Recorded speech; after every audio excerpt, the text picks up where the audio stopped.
எல்லாருக்கும் வணக்கங்க. Welcome to Eswari Jagadeesan channel. இன்றைக்கி நம்ம என்ன பார்க்க போகிறோன்னா நம்மளோட மதிய லஞ்சு தாங்க பார்க்க போகிறோம். ரொம்ப சிம்பிளான லஞ்ச், ரொம்ப சத்தான லஞ்ச். வாரத்தில் ஒரு டைம் இது மாதிரி செஞ்சுக்கலாம். வாங்க நான் என்னென்ன செஞ்சேன்னு சொல்லி பார்க்கலாம். இன்றைக்கி நம்மளோட பொரியல் தண்டு கீரை தாங்க. தண்டு கீரையை அந்த வேர் பகுதியை கட் பண்ணிவிட்டு நல்லா கழுவி தண்ணியை வடிச்சிட்டு அதுக்கப்புறமா நம்ம கட் பண்ணிக்கலாம். ஒரு பாத்திரத்தில் ஒரு 2 ஸ்பூன் எண்ணெய் விட்டுட்டு கடுகும் வெள்ளை உளுந்தும் சேர்த்து நல்லா பொரிய விட்டுக்கலாங்க.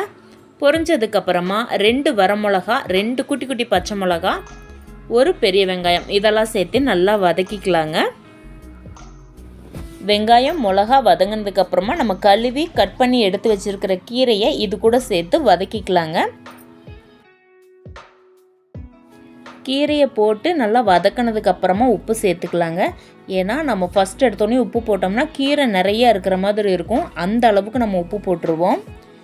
அதுக்கப்புறம் பார்த்திங்கனாக்கா கீரை சுண்டும் போது உப்பு ஜாஸ்தி ஆயிரும், கீரை குறைஞ்சிரும். அப்போ வாயிலே வைக்க முடியாது. அதனால் நல்லா வதங்கினதுக்கப்புறம் ஒரு 1/4 ஸ்பூன் போல் உப்பு சேர்த்துக்கலாம். உப்பு சேர்த்துட்டு நல்லா வதக்கி விடுங்க.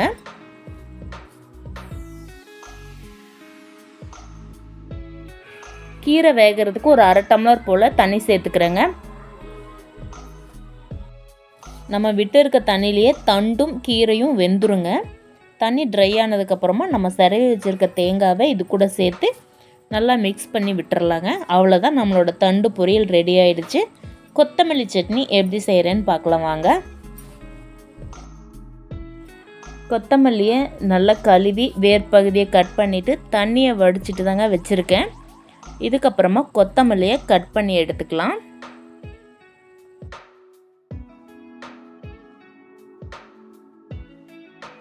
கீரை கொத்தமல்லியெல்லாம் பார்த்தீங்கன்னாக்கா அந்த வேர் பகுதியில் மண்ணெல்லாம் ஒட்டிகிட்ருக்கும். நான் வாங்கிட்டு வந்த உடனே செய்ய போகிறேன் அப்படின்னாக்கா ஒரு பாத்திரத்தில் தண்ணி எடுத்து வச்சு வேர் பகுதி கீழே போகிற மாதிரி வச்சுருவேன். அதில் உள்ள மண்ணெல்லாம் கரைஞ்சி கீழே வந்துடும்.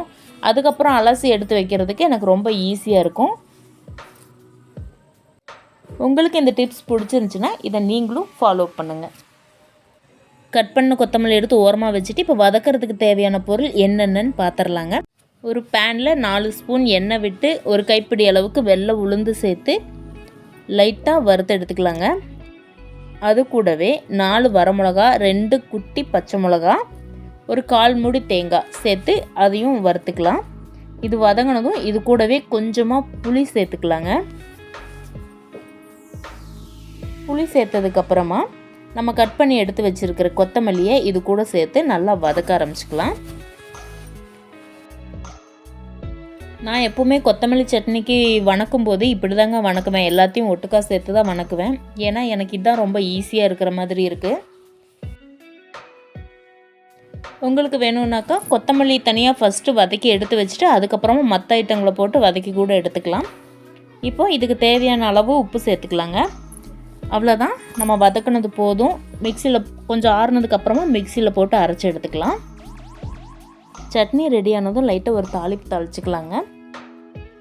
1 ஸ்பூன் எண்ணெய் விட்டு எண்ணெய் சூடானதும் ஒரு 1/4 டீஸ்பூன் போல் கடுகு சேர்த்து கடுகு பொரிஞ்சதும் ஒரு வரமிளகாவை 2ஆக பிச்சு போட்டு சட்னி கூட சேர்த்துக்கலாங்க. அவ்வளோதான், நம்ம சட்னி ரெடி ஆயிடுச்சு.